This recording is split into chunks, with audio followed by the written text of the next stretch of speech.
Okay, તો ચાલો કરીએ સ્ટાર્ટ. શ્યોર. ગેસ ચાલુ કરીએ.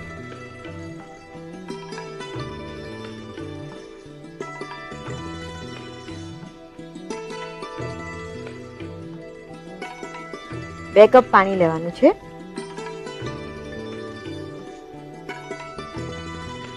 પાણીમાં થોડું ગરમ થાય ત્યાં સુધીમાં 1 ચમચી વરિયાળી નાખવાની, થોડી ક્રશ કરી લીધી છે. અચ્છા. અગેન વરિયાળી એટલે પણ આમ ઠંડી. હા, પણ એને આપણે ગરમ કરીએ છીએ એટલે જે સીઝન છે એને એમાં એડજસ્ટ થઈ જશે. હા.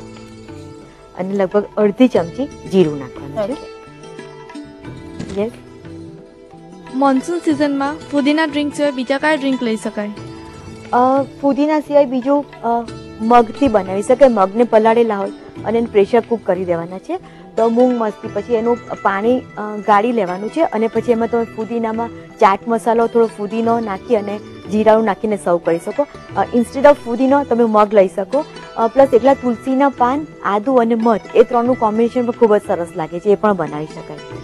ઇવન ટામેટા ઘરમાં અવેલેબલ હોય તો ટામેટા અને લાઈક સોયાનો પાવડર એ બંને મિક્સ કરી ગરમ કરીને ગાળીને એ પણ સર્વ કરી શકાય. આજે તમે કયા ડ્રિંક એ બધા જ ગરમ સર્વ કરીએ છીએ? હા, એ બધા જ વોર્મ સર્વ. ઓકે.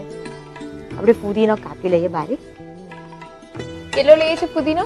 અડધો કપ એડ કરીએ પાણીમાં. પાણી ગરમ થાય પછીથી એડ કરીએ છીએ.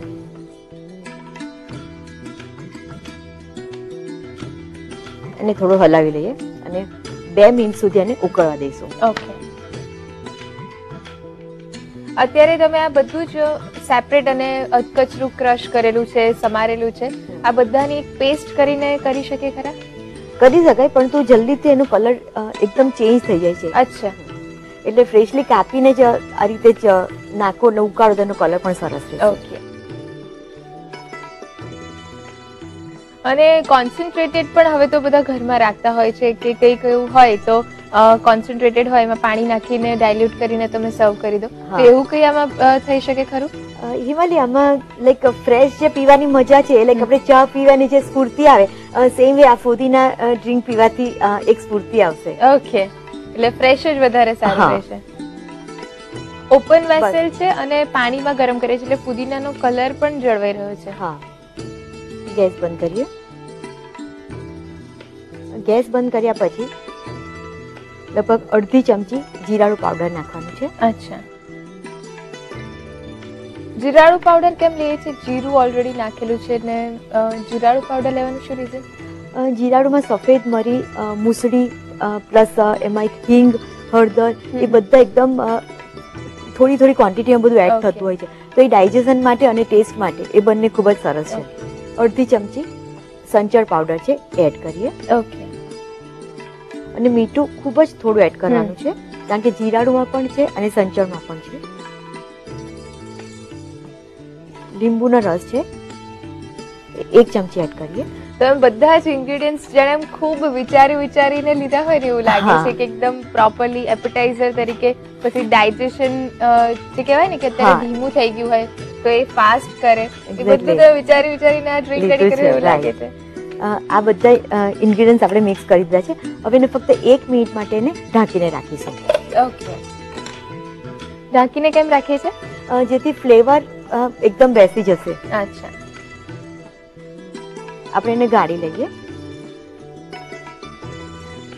સ્મેલ બહુ જ સરસ આવે છે સંચળની, જીરાળું પાવડર નાખ્યું છે એની. ઇવન વરિયાળીની પણ એમાં સ્મેલ અને ફ્લેવર ખૂબ જ સરસ આવે છે. અને ગાળવું કમ્પલસરી છે? હા. ઓકે.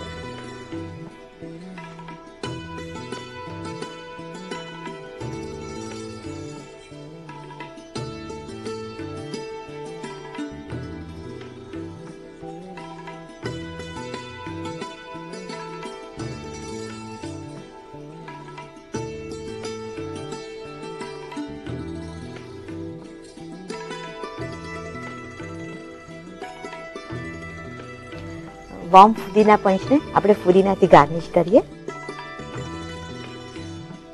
તો મોન્સૂન મેનુની પહેલી રેસીપી ફુદીના પંચ રેડી છે. ગેસ્ટ આવે ત્યારે સૌથી પહેલા આ સર્વ કરવાનું છે, પછી લેટર ઓન ધીમે ધીમે બાકીની રેસીપી સર્વ કરવાની હોય છે. તો રેડી છે ફુદીના પંચ.